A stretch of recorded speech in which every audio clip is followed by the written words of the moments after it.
السلام علیکم ورحمۃ اللہ وبرکاتہ۔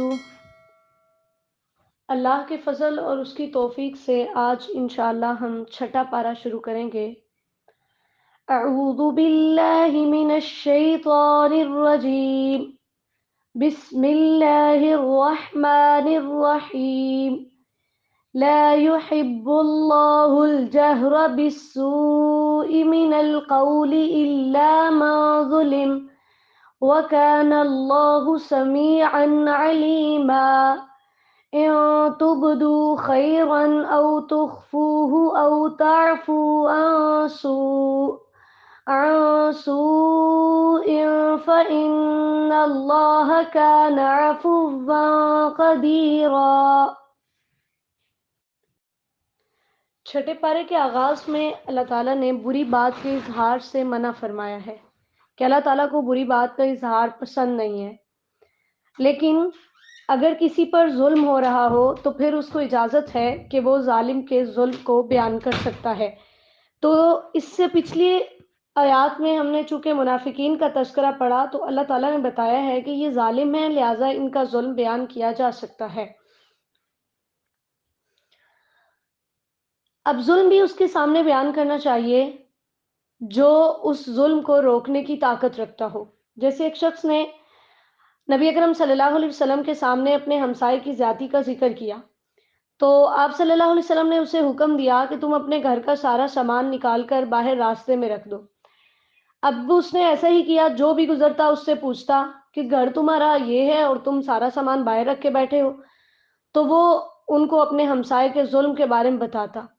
تو اس سے ہمسائے کو اپنی غلطی کا احساس ہوا اور اس کو شرمندگی ہوئی، تو اس نے یہ دیکھ کر معذرت کی اور آئندہ تکلیف نہ دینے کا وعدہ کیا اور سامان اندر رکھنے کی درخواست کی۔ سنن ابی داؤد کی حدیث نمبر 5153 ہے۔ تو اللہ تعالیٰ نے فرمایا ہے کہ اگر تم معاف کرتے ہو تو یہ تمہارے لیے زیادہ بہتر ہے، کیونکہ رسول اللہ صلی اللہ علیہ وسلم نے فرمایا کہ معاف کر دینے سے اللہ تعالیٰ بندے کی عزت میں ہی اضافہ کرتا ہے۔ صحیح مسلم کی حدیث نمبر 2588 ہے۔ اور اگر تم بدلہ لینا چاہتے ہو تو پھر اس میں بھی برابر یعنی جتنی تمہیں تکلیف دی گئی ہے صرف اتنا ہی بدلہ تم لے سکتے ہو۔ جیسے نبی اکرم صلی اللہ علیہ وسلم نے فرمایا، آپس میں گالی گلوچ کرنے والے وہ دونوں جو کچھ بھی کہیں سب گناہ پہل کرنے والے پر ہے جب تک مظلوم زیادتی نہ کرے۔ صحیح مسلم کی حدیث نمبر 2587 ہے۔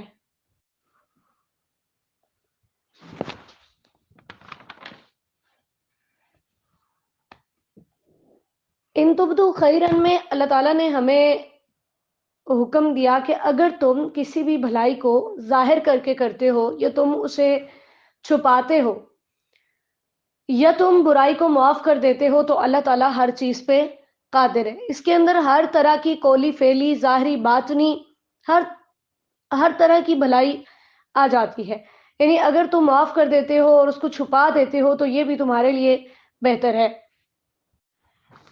نبی اکرم صلی اللہ علیہ وسلم نے فرمایا، جو کسی مسلمان کی پردہ پوشی کرتا ہے اللہ تعالیٰ روز قیامت اس کی پردہ پوشی کرے گا۔ صحیح بخاری کی حدیث نمبر 2442 ہے۔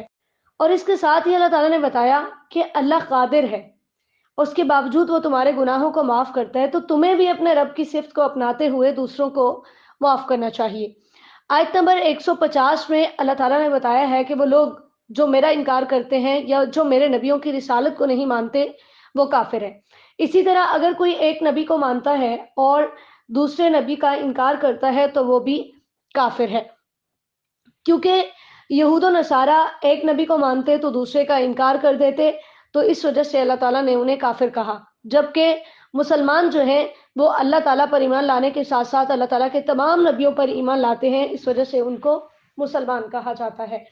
دوسرا رکوع ہے آیت نمبر 153 سے 160 تک۔ یسألک اہل الکتاب، یہودیوں کا نبی اکرم صلی اللہ علیہ وسلم سے یہ مطالبہ تھا کہ جیسے موسیٰ علیہ السلام پہ تورات یک بارگی نازل ہوئی، آپ پر بھی یہ کتاب یک بارگی نازل ہو تو پھر ہم ایمان لے آئیں گے۔ تو اللہ تعالیٰ نے نبی اکرم صلی اللہ علیہ وسلم کو تسلی دی کہ آپ پریشان نہ ہوئیے۔ ان بدبختوں نے موسیٰ علیہ السلام سے اس سے بھی زیادہ بڑے بڑے سوال کیے تھے کہ انہوں نے موسیٰ علیہ السلام سے یہاں تک کہہ دیا تھا کہ ارین اللہ جہرا، ہم بھی اللہ تعالیٰ کو اپنے سامنے دیکھنا چاہتے ہیں۔ اتنا بڑا سوال انہوں نے موسیٰ علیہ السلام سے کیا اور آپ سے کر رہے ہیں، تو اس میں کوئی آپ کو پریشان ہونے کی ضرورت نہیں ہے۔ اور پھر اللہ تعالیٰ فرما رہے ہیں کہ انہوں نے کئی طرح کے ظلم کیے، انہوں نے بچڑے کو اپنا معبود بنایا، پھر اللہ تعالیٰ نے ان پہ پہاڑ کو بلند کیا کہ بتاؤ تم نے تورات کے احکامات پر عمل کرنا ہے یا نہیں کرنا۔ پھر ان کو جب انہوں نے موسیٰ علیہ السلام کو یہ کہا کہ ہم اللہ تعالیٰ کو اپنے سامنے دیکھنا چاہتے ہیں، تو پھر اللہ تعالیٰ کی طرف سے ایک زلزلے نے ان کو پکڑ لیا۔ پھر اسی طرح اللہ تعالیٰ نے ان کو حکم دیا کہ تم اس شہر میں عاجزی سے داخل ہو جاؤ، لیکن یہ گھٹنوں کے بل گھسٹنے لگے۔ انہوں نے ہفتے کے دن میں زیادتی کی، اللہ تعالیٰ نے مچھلیاں پکڑنے سے منع کیا، یہ پھر بھی باز نہیں آئے۔ پھر اسی طرح انہوں نے تورات پر عمل کا وعدہ کیا، پھر اس وعدے کو توڑ دیا، اللہ تعالیٰ کی آیات کا انکار کیا، انبیاء کرام علیہ السلام کو قتل کیا۔ اور اسی طرح جب بھی ان کو ہدایت کی کوئی بات بتائی جاتی تو کہتے قلوبنا غلف، ہمارے دل پردے میں ہیں، ہمارے دل پہلے اس سے ہی بھرے پڑے ہیں، ہمیں کچھ تمہاری باتوں کی سمجھ نہیں آتی۔ اللہ تعالیٰ فرماتے ہیں کہ اصل وجہ یہ تھی کہ ان کی نافرمانیوں کی وجہ سے، ان کے کفر کی وجہ سے میں نے ان کے دلوں کے اوپر مہر لگا دی تھی، اب یہ حق کو نہ سن سکتے تھے نہ قبول کر سکتے تھے۔ پھر تذکرہ ہے ان کے حضرت مریم پر زنا کی تہمت لگانے کا، نعوذ باللہ من ذالک، کہ انہوں نے حضرت مریم پر تہمت لگائی اور حضرت عیسیٰ علیہ السلام کو ولد الزنا قرار دیا۔ پھر حضرت عیسیٰ علیہ السلام کے سولی پر چڑھانے کا ذکر ہے کہ انہوں نے دعویٰ کیا کہ ہم نے عیسیٰ علیہ السلام کو سولی پر چڑھا دیا ہے، حالانکہ اللہ تعالیٰ فرماتے ہیں وَمَا قَتَلُوهُ وَمَا صَلَبُوهُ وَلَكِنْ شُبِّهَ لَهُمْ، نہ انہوں نے اس کو قتل کیا تھا نہ انہوں نے اس کو سولی چڑھایا تھا، اصل بات یہ تھی کہ معاملہ ان کے اوپر مشتبہ کر دیا گیا تھا، کیونکہ جب حضرت عیسیٰ علیہ السلام کو پتہ چلا تو اللہ کے حکم سے انہوں نے اپنے حواریوں سے بات کی کہ کون میری جگہ پر سولی پر چڑھنے کے لیے تیار ہے، تو ایک حواری نے رضامندی کا اظہار کیا تو اللہ تعالیٰ نے ان کی شکل حضرت عیسیٰ علیہ السلام جیسی بنا دی اور پھر ان کو سولی چڑھا دیا گیا، جس سے عیسائیوں نے یہ دعویٰ کیا کہ ہم نے عیسیٰ علیہ السلام کو سولی چڑھا دیا۔ اللہ تعالیٰ فرما رہے ہیں کہ یہ سب اختلاف کی شک کی بنا پر کہہ رہے ہیں، ان کے پاس کوئی بھی یقینی علم نہیں ہے، بلکہ حقیقت یہ ہے کہ بر رفعہ اللہ الیہ، اللہ نے اپنی قدرت کاملہ کے ذریعے سے ان کو جسم اور روح کے ساتھ زندہ آسمانوں پر اٹھا لیا، اور پھر قیامت کے قریب عیسیٰ علیہ السلام دوبارہ دمشق میں منارہ شرقیہ کے پاس فجر کے وقت اتریں گے، جب فجر کی نماز کے لیے اقامت ہو رہی ہوگی، اور پھر عیسیٰ علیہ السلام تشریف لائیں گے، وہ آ کر خنزیر کو قتل کریں گے، صلیب توڑیں گے، جزیہ ختم کریں گے، یاجوج ماجوج آپ کی دعا سے ہلاک ہو جائے گی، دجال کو قتل کریں گے، اور اس وقت سب لوگ مسلمان ہو جائیں گے۔ نبی اکرم صلی اللہ علیہ وسلم نے فرمایا اس وقت تمہارا کیا حال ہوگا جب عیسیٰ بن مریم تم میں نازل ہوں گے اور تمہارا امام تم ہی میں سے ہوگا، یعنی وہ بھی شریعت محمدی صلی اللہ علیہ وسلم کی پیروی کریں گے۔ صحیح بخاری کی حدیث نمبر 3449 ہے۔ اللہ تعالیٰ فرماتے ہیں کہ قیامت سے پہلے اہل کتاب کا ہر شخص ایمان لے آئے گا، کس پر؟ اس کے بارے میں دو قول ہیں۔ یہود و نصارہ کا ایک قول تو یہ ہے کہ ہر شخص اپنی موت سے پہلے حضرت عیسیٰ علیہ السلام کی نبوت پر اور ان کے زندہ آسمانوں کی طرف اٹھائے جانے پر ایمان لائے گا، لیکن اس وقت کا ایمان مفید نہیں ہوگا۔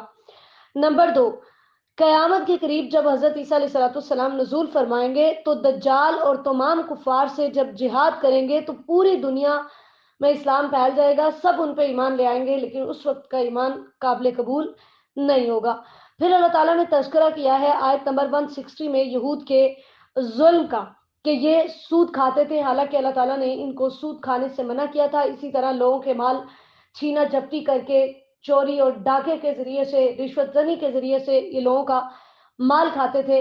اللہ تعالیٰ فرماتے ہیں ہم نے ان کے لیے دردناک عذاب تیار کر رکھا ہے، لیکن یہ سارے برے نہیں ہیں، ان میں سے کچھ ایسے لوگ بھی ہیں جو بہت ہی اچھے ہیں، جو ایمان لے آئے ہیں، اپنی کتاب پر بھی ایمان لائے تھے اور قرآن پاک پر بھی ایمان لائے ہیں، وہ نماز قائم کرتے ہیں، وہ زکوٰۃ ادا کرتے ہیں، وہ اللہ اور یوم آخرت پہ ایمان لاتے ہیں۔ اللہ تعالیٰ فرماتے ہیں میں ایسے لوگوں کو اجر عظیم عطا کروں گا، اور اجر عظیم ہم نے پڑھا تھا کہ ایسے لوگوں کو دوہرا اجر ملے گا۔ تیسرا رکوع ہے اِنَّا أَوْحَيْنَا إِلَيْكَ كَمَا أَوْحَيْنَا إِلَى نُوحٍ، آیت نمبر 163 سے۔ چونکہ کفار کا نبی اکرم صلی اللہ علیہ وسلم پر یہ اعتراض کہ جیسے موسیٰ علیہ السلام پر ایک ہی دفعہ تورات اتری، آپ پہ قرآن ایک ہی دفعہ کیوں نہیں اترا، اس لیے ہم ایمان نہیں لائے۔ اللہ تعالیٰ نے اس اعتراض کا جواب دیا ہے کہ جتنے بھی انبیاء کرام علیہ السلام تھے، سب پر وحی کی کیفیت الگ تھی، سب کے معجزات الگ تھے۔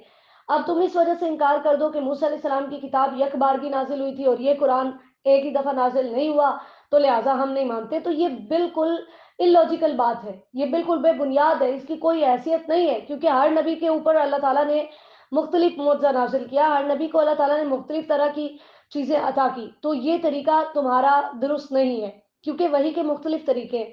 کبھی فرشتہ انسانی شکل میں آ کر نبی کے پاس بات کرتا تھا، کبھی گھنٹی جیسی چھنکار جیسی آواز ہوتی تھی، کبھی اللہ تعالیٰ خود پردے کے پیچھے سے کلام کرتے تھے، جیسے معراج کے موقع پر نبی علیہ السلام سے کلام کیا، اور حضرت موسیٰ علیہ السلام سے ہمیشہ ہی اللہ تعالیٰ سے کلام کرتے تھے۔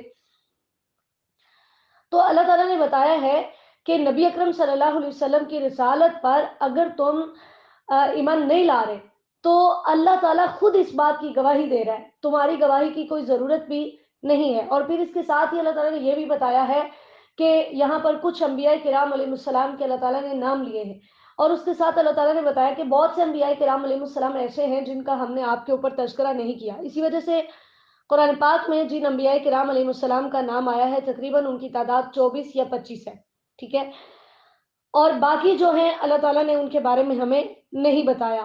لیکن ان سب میں سے وَكَلَّمَ اللَّهُ مُوسَىٰ تَكْلِيمًا، صرف اللہ تعالیٰ نے موسیٰ علیہ السلام سے کلام کیا ہے۔ اب اس بات کی وجہ سے دوسرے نبیوں پر تان تو نہیں آتا کہ اللہ نے صرف موسیٰ علیہ السلام سے کلام کیا ہے، دوسروں سے نہیں کیا، لہذا صرف موسیٰ علیہ السلام نبی ہے، باقی نہیں ہے۔ اگر اس بات کی وجہ سے موسیٰ علیہ السلام پر کے علاوہ باقیوں پر تان نہیں آ رہا، تو پھر قرآن کے بارے میں یہ تان کیوں ہے کہ یہ ایک ہی دفعہ نازل نہیں ہوا تو اس لیے جی ہم ایمان نہیں لا رہے؟ تو اللہ تعالیٰ نے بتایا ہے کہ اصل میں انبیاء کرام علیہ السلام کی ذمہ داری یہ ہے کہ وہ لوگوں کو جنت کی خوشخبریاں دیں، اور جو نہ مانے ان کو اللہ کے عذاب سے ڈرائیں۔ کتاب ایک ہی دفعہ نازل ہو یا آہستہ آہستہ نازل ہو، اس کا کوئی مسئلہ نہیں ہے۔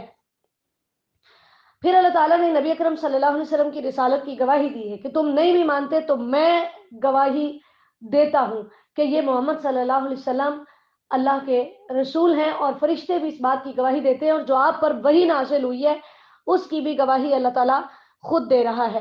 یعنی اللہ تعالیٰ نے خود قرآن پاک کی حقانیت کو بتایا، اور پھر منکرین کا انجام بتایا کہ جو لوگ اس پر ایمان نہیں لا رہے وہ راہ راست سے بھٹک چکے ہیں، اور ایسے لوگوں کا ٹھکانہ جہنم ہے۔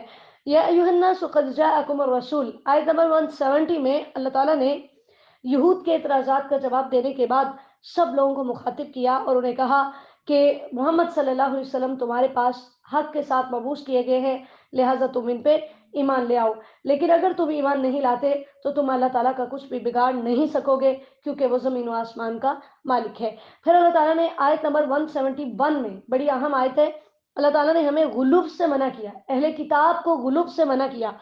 غلوف کہتے ہیں اعتدال کو چھوڑ دینا، یا ایسا مبالغہ جو غیر معقول ہو، یعنی عقل بھی اس کو نہیں مان رہی۔ اسی طرح شرعی حدود سے نکل کر غیر شرعی چیزوں کی طرف چلے جانا، یہ بھی غلوف کہلاتا ہے۔ اب اہل کتاب کا غلوف کیا تھا کہ نعوذ باللہ انہوں نے عیسیٰ علیہ السلام کو اللہ یا اللہ کا بیٹا کہہ دیا، اللہ کی ذات کا حصہ کہہ دیا، نعوذ باللہ من ذالک۔ یہودیوں کا غلوف کیا تھا کہ انہوں نے ان کو ولد الزنا قرار دیا۔ تو اس طرح ان کو انبیاء کرام علیہ السلام کو ان کی شان سے بڑھانا یہ غلو ہے۔ نبی اکرم صلی اللہ علیہ وسلم نے ہمیں حکم دیا مجھے اس طرح حد سے نہ بڑھاؤ جس طرح نصارہ نے عیسیٰ بن مریم کو بڑھایا، میں تو اس کا بندہ ہوں، لہٰذا تم مجھے اللہ کا بندہ اور اس کا رسول ہی کہا کرو۔ صحیح بخاری کی حدیث نمبر 3445 ہے۔ یہاں سے رد ہے ان لوگوں کا جو نبی اکرم صلی اللہ علیہ وسلم کو بشر کہنے میں عار محسوس کرتے ہیں اور آپ کو نور کہتے ہیں۔ اللہ تعالیٰ نے پھر عیسیٰ علیہ السلام کی الوہیت کا انکار کیا ہے کہ اے اہل کتاب تم جھوٹ بول رہے ہو، عیسیٰ بن مریم اللہ یا اللہ کے بیٹے نہیں ہیں بلکہ وہ اللہ کے رسول ہیں، اس کا کلمہ ہے کہ ان کو اللہ تعالیٰ نے لفظ کن کے ذریعے سے پیدا کیا، اس کی روح ہے، تمام روحیں ہی اللہ کی ہیں، ٹھیک ہے، لیکن ان کی عظمت بیان کرنے کے لیے اللہ تعالیٰ نے ان کی نسبت اپنی طرف کی ہے۔ وَلَا تَقُولُوا ثَلَاثَةٌ، اب یہاں پر عیسائیوں کے عقائد بیان کیے گئے ہیں جس کو عقیدہ تثلیث یا اقانیم ثلاثہ کہا جاتا ہے، کہ ان کا عقیدہ تھا تین خداؤں کا جو تصور تھا، یعنی تین ملتے ہیں تو ایک بنتا ہے، باپ، بیٹا اور روح القدس، نعوذ باللہ جبرائیل علیہ السلام۔ باپ سے مراد اللہ تعالیٰ، بیٹے سے مراد عیسیٰ علیہ السلام، اور روح القدس سے مراد جبرائیل، یا پھر باپ، بیٹا اور مریم۔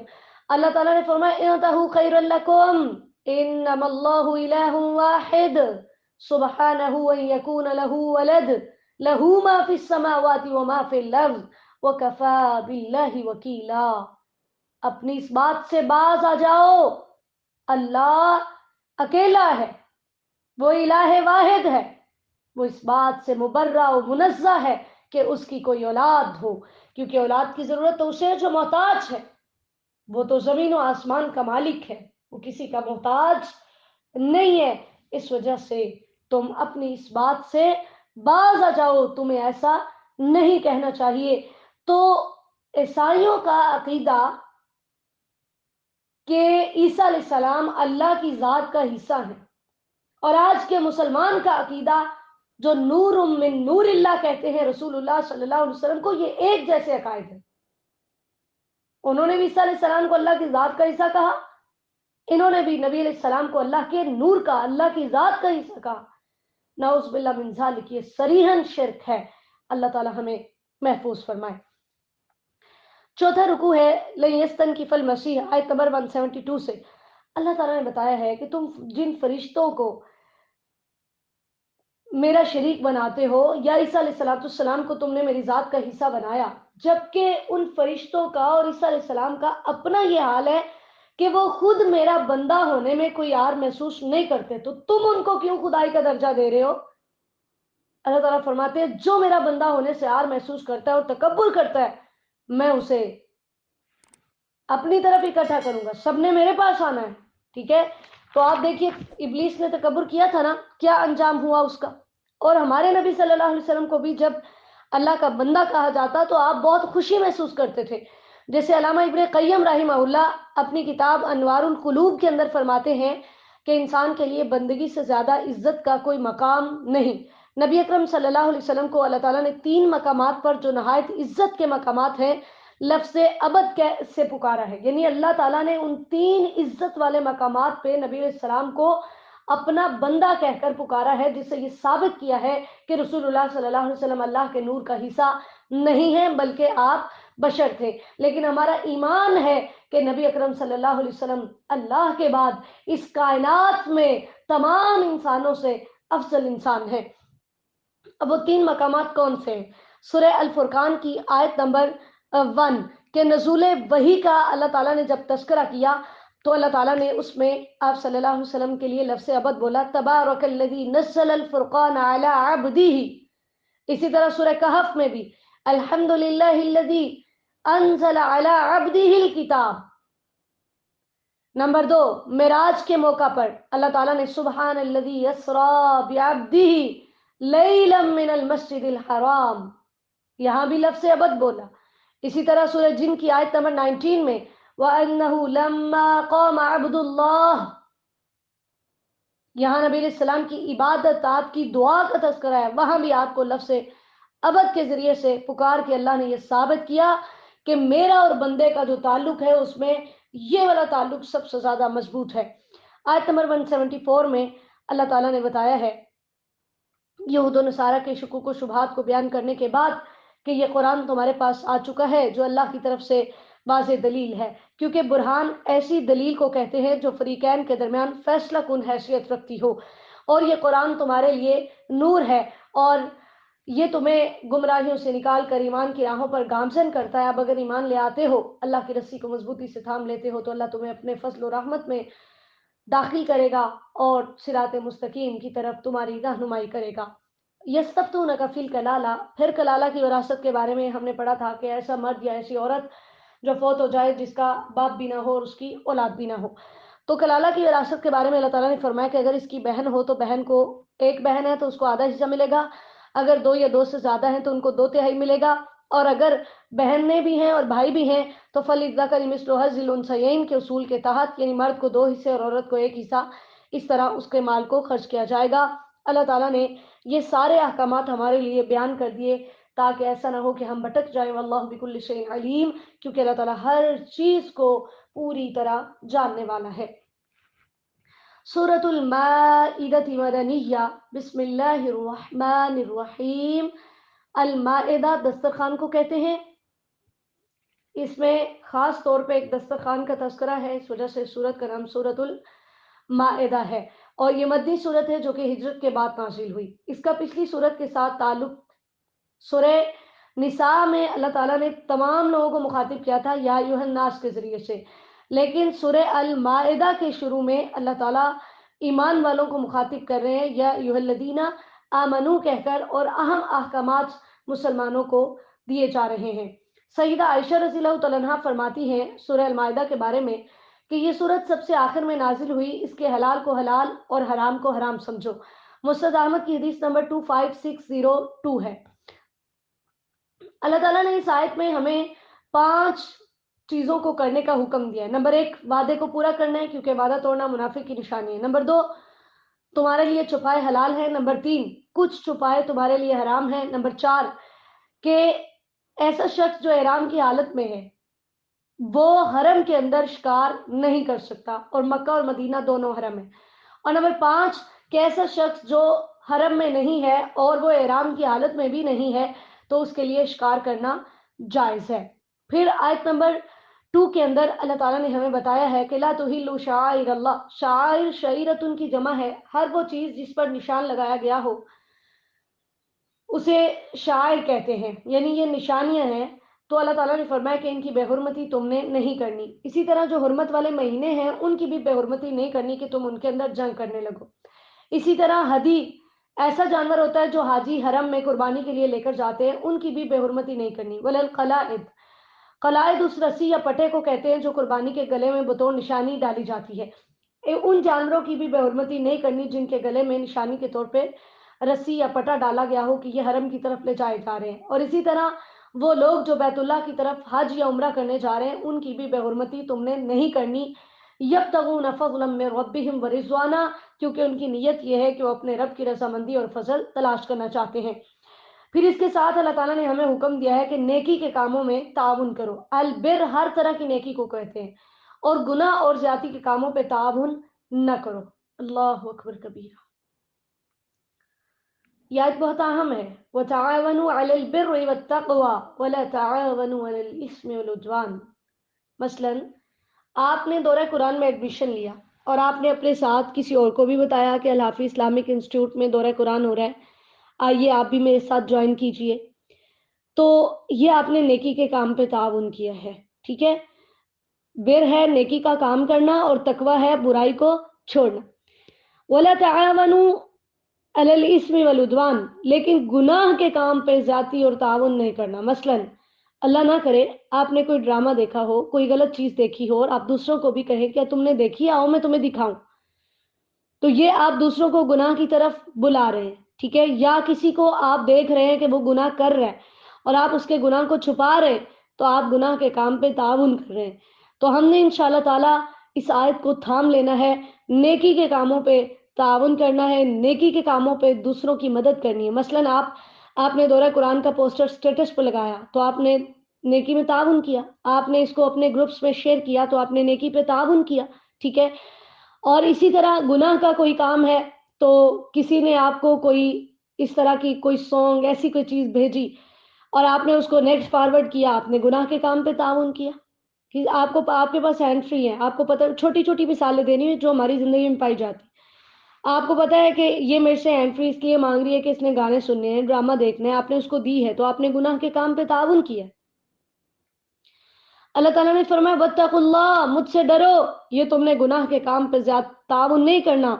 نبی اکرم صلی اللہ علیہ وسلم نے فرمایا اپنے بھائی کی مدد کرو، خواہ وہ ظالم ہو یا مظلوم. صحابہ نے پوچھا یا رسول اللہ مظلوم کی مدد تو کرے، ظالم کی مدد کیسے ہے؟ آپ نے فرمایا ظالم کو ظلم سے روکو، یہ اس کی مدد ہے. صحیح بخاری کی حدیث نمبر 6952 ہے. اللہ تعالیٰ نے فرمایا تقوی اختیار کرو کیونکہ میری سزائیں بہت سخت ہیں.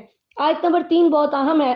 اللہ تعالیٰ نے اس میں وہی 4 چیزیں دہرائیں جو ہم نے دوسرے پارے میں پڑھی کہ مردار حرام ہے، خون حرام ہے، خنزیر کا گوشت حرام ہے، اور ہر وہ چیز جس پر غیر اللہ کا نام دیا جائے۔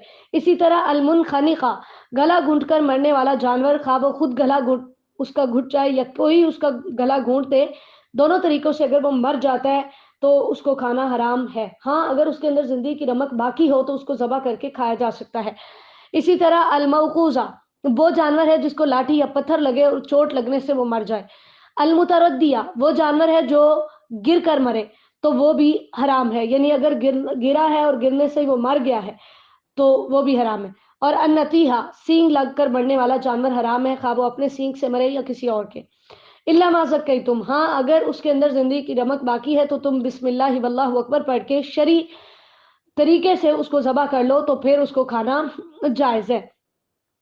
وما ذبح علی النصب، اللہ تعالیٰ فرما رہے ہیں کہ ہر وہ کھانا جو اس جگہ پر، ہر وہ جانور جو اس جگہ پر ذبح کیا جائے جو غیر اللہ کے لیے مخصوص ہیں تو ان کو کھانا بھی حرام ہے۔ تو اس آیت سے ثابت ہوتا ہے کہ درباروں کے اوپر پکنے والے لنگر نہ یہ پکانے جائز ہیں اور نہ یہ کھانے جائز ہیں۔ دلیل کیا ہے؟ یہ آیت انما حرم، اللہ تعالیٰ نے حرمت علیکم کا لفظ بولا ہے۔ اور اسی طرح دلیل نبی اکرم صلی اللہ علیہ وسلم کی حدیث ہے، ایک صحابی نے نظر مانی ہوئی تھی کہ فلاں جگہ پر وہ جا کر ایک جانور ذبح کرے گا۔ اس نے نبی اکرم صلی اللہ علیہ وسلم سے اجازت مانگی۔ آپ نے پوچھا کیا وہاں جاہلیت کے انصاب میں سے کوئی نسب تھا، یعنی وہاں پر جاہلیت کے آستانوں میں سے کوئی آستانہ تھا؟ تو صحابہ نے جواب دیا نہیں۔ پھر آپ نے پوچھا کیا وہاں پر مشرکین کی عیدوں میں سے کوئی عید ہوتی تھی؟ انہوں نے کہا نہیں۔ تو آپ صلی اللہ علیہ وسلم نے حکم دیا جاؤ پھر اپنی نظر پوری کرو۔ سنن نبی داؤد کی حدیث نمبر 3313 ہے، یعنی اگر وہاں پر ایسا ہوتا ہے تو پھر تم وہاں پر نہیں جا سکتے۔ تو پتہ چلا کہ شرک کے اڈوں پر جانا بھی حرام ہے اور وہاں پر پکنے والے کھانے اور لنگر کھلانے بھی اور کھانے بھی دونوں کام ہی حرام ہے، کیونکہ اس سے شرک کی حوصلہ افزائی ہو رہی ہے۔ اسی طرح تیروں کے ذریعے سے قسمت آزمائی کرنا یہ بھی حرام ہے۔ عربوں کے اندر یہ رواج تھا کہ انہوں نے اپنے بتوں کے پاس تیر رکھے ہوئے تھے، ایون حضرت ابراہیم علیہ السلام اور اسماعیل علیہ السلام کے جو مجسمے بنا کر انہوں نے خانہ کعبہ میں رکھے ہوئے تھے، ان کے ہاتھوں میں بھی انہوں نے تیر تھمائے ہوئے تھے۔ اور پھر ان کے پاس ایک تھیلا ہوتا تھا جس کے اندر 3 طرح کے تیر ہوتے، ایک کے اوپر لکھا ہوتا افعل یہ کام کر لو، دوسرے پہ لکھا ہوتا لا تفعل یہ کام نہ کرو، اور تیسرا جو ہے وہ خالی ہوتا تھا۔ تو یوں اس کے ذریعے سے وہ قسمت آزمائی کرتے، اور اگر یہ تیر نکل آتا جس پہ لکھا ہوتا کہ یہ کام کر لو تو وہ کر لیتے، چاہے اس میں ان کا نقصان ہی ہوتا، اور اگر لکھا ہوتا لا تفعل تو وہ اس کام سے رک جاتے، اور اگر خالی والا تیر نکلتا تو وہ پھر دوبارہ سے قسمت آزمائی کرتے تھے۔ اللہ تعالیٰ نے فرمایا ذالکم فسق، یہ سارے کام فسق ہے، نافرمانی ہے۔ فسق کہتے ہیں اطاعت سے نکل کر نافرمانی میں داخل ہو جانے کو۔ اللہ تعالیٰ نے پھر دین کی تکمیل کا اعلان کیا کہ الیوم اکملت لکم دینکم واتممت علیکم نعمتی ورضیت لکم الاسلام دینا۔ اللہ اکبر، بڑی پیاری آیت ہے۔ اللہ تعالیٰ نے بتایا کہ میرے زندگی کے تمام معاملات میں جو کچھ تمہیں چاہیے تھا، تمام اراکین، تمام سنتیں، تمام فرائض، تمام احکامات، تمام حدود، ہر چیز میں نے بیان کر دی ہے، اور آج تمہارا دین مکمل ہو چکا ہے۔ اب دین کے اندر کسی نئی بات کی کوئی گنجائش نہیں ہے، کیونکہ دین کے اندر نئی بات ایجاد کرنا یہ بدعت ہے۔ اور نبی اکرم صلی اللہ علیہ وسلم نے فرمایا من احدث فی امرنا ھذا ما لیس منہ فہو رد، جس نے ہمارے اس کام میں کوئی نئی بات ایجاد کی تو وہ مردود ہے، ناقابل قبول ہے، وہ ریجیکٹ ہے۔ صحیح بخاری کی حدیث نمبر 2697 ہے۔ تو یہ تکمیل دین کا دن کون سا تھا؟ ایک یہودی نے حضرت عمر رضی اللہ عنہ سے کہا کہ آپ اپنی کتاب میں ایک آیت پاتے ہیں، اگر ہماری پاس وہ آیت ہوتی تو ہم اس دن کو عید بنا لیتے۔ تو آپ رضی اللہ عنہ نے فرمایا کون سی آیت؟ تو یہودی نے یہ آیت پڑھ کے سنائی الیوم اکملت لکم دینکم والی۔ تو حضرت عمر رضی اللہ عنہ نے فرمایا ہم اس دن اور اس جگہ کو جانتے ہیں جب یہ نبی اکرم صلی اللہ علیہ وسلم پر نازل ہوئی۔ آپ عرفہ میں تھے، یعنی عرفہ کے دن 9 ذوالحجہ کو پچھلے پہر کا وقت تھا اور جمعۃ المبارک کا دن تھا جب یہ دین کی تکمیل کا اعلان ہوا۔ صحیح بخاری کی حدیث نمبر 45 ہے۔ پھر اللہ تعالیٰ نے بتایا کہ جو پاکیزہ چیزیں ہیں وہ تمہارے لیے حلال ہیں۔ طیبات ہر وہ چیز ہوتی ہے جس میں کوئی فائدہ ہوتا ہے اور بدن اور عقل میں نقصان پہنچے بغیر ان سے لذت حاصل ہوتی ہے۔ پھر اللہ تعالیٰ نے شکار کے احکامات بتائے ہیں کہ اس جانور کا شکار تمہارے لیے حلال ہے جس کو تم نے شکار کرنے کی تعلیم دی ہو، اور اسی طرح جب تم اس کو چھوڑو تو اس پر تم اللہ کا نام لو، اور وہ جانور شکار کرنے کے بعد خود اس میں سے کچھ بھی نہ کھائے تو پھر تم اس کو کھا سکتے ہو۔ نبی اکرم صلی اللہ علیہ وسلم نے فرمایا جب تم اپنا کتا چھوڑو اور وہ تمہارے لیے پکڑ کر رکھے اور اسے زندہ پالو تو اسے ذبح کر لو، اور اگر تم اسے پاؤ کہ اس نے قتل کر دیا ہے لیکن اسے خود نہیں کھایا تو پھر بھی اسے کھا لو، کیونکہ کتے کا اسے پکڑنا ہی ذبح کرنا ہے۔ صحیح بخاری کی حدیث نمبر 5475 ہے۔ پھر اللہ تعالیٰ نے بتایا ہے کہ یہودیوں اور عیسائیوں کا یعنی اہل کتاب کا کھانا تمہارے لیے حلال ہے، آیت نمبر 5 میں بتایا، اور تمہارا کھانا ان کے لیے حلال ہے، تو اگر دل مانے تو ان کا کھانا کھا سکتے ہیں، کیونکہ خیبر کی فتح کے بعد جو ہے نبی اکرم صلی اللہ علیہ وسلم کو بکری کا گوشت ہدیے کے طور پہ پیش کیا گیا تھا، آپ نے کھایا۔ اسی طرح ایک یہودیہ عورت نے آپ کی دعوت کی تھی، آپ نے اس کی دعوت بھی قبول کی جس میں اس نے کھانے میں زہر ملایا تھا، تو یہاں سے پتہ چلتا ہے کہ ان کا کھانا ہمارے لیے حلال ہے، اگر دل مانے تو کھا سکتے ہیں۔ پھر اسی طرح عورتوں سے نکاح کرنے کے احکامات ہیں کہ حق مہر ادا کر کے نکاح کرو، پاک دامنی اختیار کرنا مقصد ہو، چھپ چھپا کر دوستیاں کرنا مقصد نہ ہو، کیونکہ جو ایمان لانے کے بعد کفر کرتا ہے اس کے عمل ضائع ہو جاتے ہیں اور وہ آخرت میں نقصان اٹھائے گا۔ یا ایھا الذین آمنوا اذا قمتم الی الصلاۃ، دوسرا رکوع ہے 5 یا 6 ہجری میں غزوہ مریسی ہوا تھا، اس میں حضرت عائشہ رضی اللہ تعالیٰ عنہ کا ہار گم ہو گیا، تو ہار کو تلاش کرتے کرتے صبح ہو گئی، نماز کا وقت تھا، پانی موجود نہیں تھا، تو لوگ فکر مند ہوئے، تو اللہ تعالیٰ نے یہ آیت نازل کی اور حکم دیا کہ اگر پانی میسر نہیں ہے تو تم تیمم کر لو۔ صحیح بخاری کی حدیث نمبر 334 ہے۔ تو اللہ تعالیٰ نے قرآن پاک میں صرف اتنا سا حکم دیا ہے کہ جب تم نماز کے لیے کھڑے ہو تو اپنے چہروں کو اور اپنے ہاتھوں کو کوہنیوں سمیت دھو لو، اپنے سروں کا مسح کرو اور ٹخنوں سمیت اپنے پاؤں کو دھو لو۔ وضو کا مکمل طریقہ یہ ہے کہ وضو سے پہلے نیت کرنی ہوتی ہے اور نیت دل کا عمل ہے، پھر اس کے ساتھ بسم اللہ پڑھنی ہے، صرف بسم اللہ الرحمن الرحیم نہیں، پھر اس کے بعد دونوں ہاتھوں کو دھوئیں گے، ٹھیک ہے، پہلے دایاں بایاں دونوں ہاتھوں کو دھوئیں گے، پھر کلی کریں گے۔ وضو کے اعضاء ایک دفعہ بھی دھو سکتے ہیں، 2 دفعہ بھی اور 3 دفعہ بھی، 3 سے زیادہ بار نہیں دھو سکتے۔ کلی کریں گے، کلی کرتے ہوئے اگر روزہ نہیں ہے تو حلق تک پانی لے کر جائیں گے، اور اگر روزہ ہے تو پھر حلق میں پانی نہیں لے کر جائیں گے، پھر ناک میں پانی ڈالیں گے اور پانی ڈال کر پھر ناک کو جھاڑیں گے۔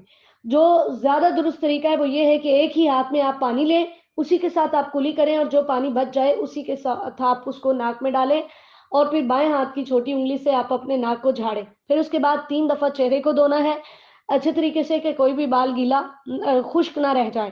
پھر پہلے دایاں بازو دھوئیں گے کوہنی سمیت، پھر بایاں بازو دھوئیں گے کوہنی سمیت، اور پھر اس کے بعد سر کا مسح کریں گے، اور پھر اس کے بعد جو ہے پہلے دائیں پاؤں کو دھوئیں گے ٹخنے سمیت، اور پھر بائیں پاؤں کو دھوئیں گے ٹخنے سمیت، اور تیمم کا طریقہ جو ہے وہ ہم نے کل پڑھ لیا تھا۔ پھر اللہ تعالیٰ نے بتایا ہے کہ میں نے تم پہ اپنی نعمتیں پوری کی ہیں، لہٰذا تم ان کو یاد کرو اور تم مجھ سے ڈرو، کیونکہ میں تمہارے سینوں کی باتوں سے بھی واقف ہوں۔ آیت نمبر 8 میں اللہ تعالیٰ نے ہمیں سچی گواہی دینے کا حکم دیا اور انصاف کی تلقین کی، اور حکم دیا کہ اعدلوا ہوا اقرب للتقوی، عدل کرو کیونکہ یہ اللہ کے نزدیک زیادہ پسندیدہ ہے اور تقوی کے زیادہ قریب ہے۔ ہم نے پڑھا ہے کہ عدل کرنے والے نور کے ممبروں پر ہوں گے، اور ہم نے پڑھا ہے کہ عادل حکمران سب سے پہلا وہ خوش نصیب ہے جس کو روز قیامت اللہ کے عرش کا سایہ نصیب ہوگا۔ پھر سے اللہ تعالیٰ نے تقوی اختیار کرنے کا حکم دیا کیونکہ میں تمہارے تمام تر اعمال سے واقف ہوں۔ یا ایھا الذین آمنوا اذکروا نعمت اللہ علیکم، آیت نمبر 11 ہے۔ اس کے شان نزول کے بارے میں حدیث میں آتا ہے کہ نبی اکرم صلی اللہ علیہ وسلم اور صحابہ کرام رضی اللہ تعالیٰ عنہم نجد سے واپس آ رہے تھے، واپسی پر ایک درخت کے نیچے آرام کر رہے تھے۔ آپ صلی اللہ علیہ وسلم نے اپنی تلوار ایک درخت کے ساتھ لٹکا دی۔ تھوڑی دیر سونے کے بعد آپ صلی اللہ علیہ وسلم نے صحابہ کرام رضی اللہ تعالیٰ عنہم کو بلایا، کہتے ہیں جب ہم آئے تو ایک بدوی آپ کے پاس بیٹھا ہوا تھا۔ نبی علیہ السلام نے فرمایا اس نے میری تلوار سونت لی جبکہ میں سویا ہوا تھا، میں جاگ پڑا تو اس کے ہاتھ میں ننگی تلوار تھی، مجھے کہنے لگا تمہیں مجھ سے کون بچائے گا؟ میں نے کہا اللہ، تو دیکھو یہ بیٹھا ہے۔ پھر نبی اکرم صلی اللہ علیہ وسلم نے اسے کچھ نہیں کہا۔ صحیح بخاری کی حدیث نمبر 4135 ہے۔ تو اللہ تعالیٰ نے یہاں پہ بتایا کہ دیکھو لوگوں نے آپ کی طرف ہاتھ پھیلایا تو میں نے آپ کی حفاظت کی اور ان کا ہاتھ آپ سے روک دیا، لہٰذا تم مجھ سے ڈرو، اور ایمان والوں کو اللہ پر ہی بھروسہ کرنا چاہیے۔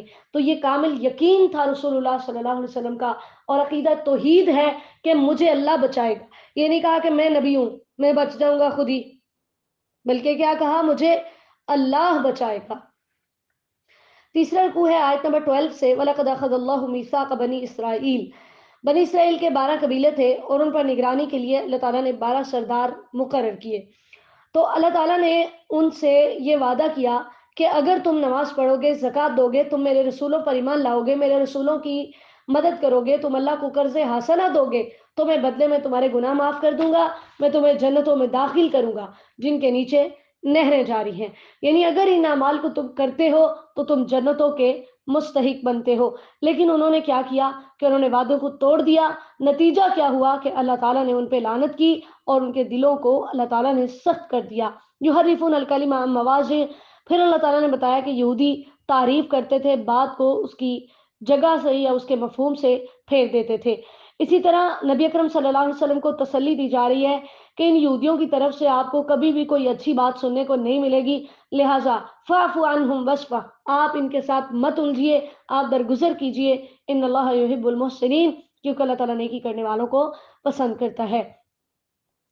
پھر عیسائیوں کا تذکرہ ہے کہ انہوں نے بھی وعدہ توڑ دیا، تو ان کے وعدہ توڑنے کا نتیجہ یہ ہوا کہ اللہ تعالیٰ نے قیامت تک ان کی آپس میں بغض اور عداوت، نفرت اللہ تعالیٰ نے ڈال دی۔ پھر اس کے ساتھ اللہ تعالیٰ نے اہل کتاب کو حکم دیا کہ اہل کتاب، تمہارے پاس ایک ایسا رسول آیا ہے کہ تم نے جو بہت ساری چیزیں چھپائی تھیں وہ اس رسول نے آ کر تمہارے لیے واضح کر دی ہے۔ تمہارے پاس اللہ کی طرف سے نور اور واضح کتاب آ چکی ہے۔ نور سے مراد بھی قرآن مجید ہے اور کتاب مبین سے مراد بھی قرآن مجید ہے۔ اور اس کی دلیل اگلی آیت ہے، یہدی بہ اللہ من اتبع رضوانہ سبل السلام، کہ اللہ تعالیٰ نے تمہارے پاس وہ نور بھیجا ہے جس کے ذریعے سے اللہ تعالیٰ ہر اس شخص کی رہنمائی کرتے ہیں جو اللہ کی رضامندی کی پیروی کرتا ہے، اللہ اسے سلامتی کے راستوں پر چلاتے ہیں اور اسے اندھیروں سے نکال کر روشنی کی طرف لے جاتے ہیں۔ یہودی کس طرح سے، عیسائی اور یہودی جو ہیں یہ اللہ تعالیٰ کی کتاب کے احکامات کو چھپاتے تھے۔ نبی اکرم صلی اللہ علیہ وسلم کے پاس ایک زانیہ عورت کو لے کر آئے۔ نبی علیہ السلام نے پوچھا تمہاری کتاب میں اس کے بارے میں کیا حکم ہے؟ کہتے ہیں ہمارے علماء نے یہ سزا تجویز کی ہے کہ اس کے چہرے کو کالا کیا جائے اور گدھے پر بٹھا کر پورے شہر کا چکر لگوا دیا جائے۔ حضرت عبداللہ بن سلام رضی اللہ تعالیٰ عنہ نے کہا کہ یا رسول اللہ، ان کو تورات سمیت ان کے علماء کو بلائیے، کیونکہ عبداللہ بن سلام رضی اللہ تعالیٰ عنہ خود پہلے یہودی تھے، بعد میں مسلمان ہوئے۔ ان کو پتا تھا کہ یہ جھوٹ بول رہے ہیں کہ تورات کے اندر تو اور سزا ہے۔ جب ان کو بلایا گیا تو انہوں نے جو رجم والی آیت تھی نا کہ جس میں یہ حکم تھا کہ جو شادی شدہ زنا کریں تو ان کو سنسار کرو، پتھر مار مار کے مار دو، اس کے اوپر انہوں نے ہاتھ رکھ لیا، آگے پیچھے سے پڑھنا شروع کر دیا۔ تو عبداللہ بن سلام رضی اللہ تعالیٰ نے کہا ہاتھ اٹھاؤ۔ جب ہاتھ اٹھایا تو نیچے رجم والی آیت موجود تھی، تو نبی کرم صلی اللہ علیہ وسلم نے ان دونوں کو، مرد اور عورت کو، سنسار کرنے کا حکم دیا۔ صحیح بخاری کی حدیث نمبر 6819 ہے۔ آیت نمبر 17 میں اللہ تعالیٰ نے بتایا کہ وہ لوگ کافر ہیں جو کہتے ہیں کہ اللہ ہی مسیح ابن مریم ہے، یعنی ایسا نہیں ہے، نہ عیسیٰ کا اللہ تعالیٰ کی ذات میں کوئی حصہ ہے اور نہ ہی عیسیٰ علیہ الصلوۃ والسلام خود اللہ کی حیثیت رکھتے ہیں۔ ٹھیک ہے، اللہ تعالیٰ نے فرمایا کہ عیسیٰ علیہ السلام اللہ نہیں ہے۔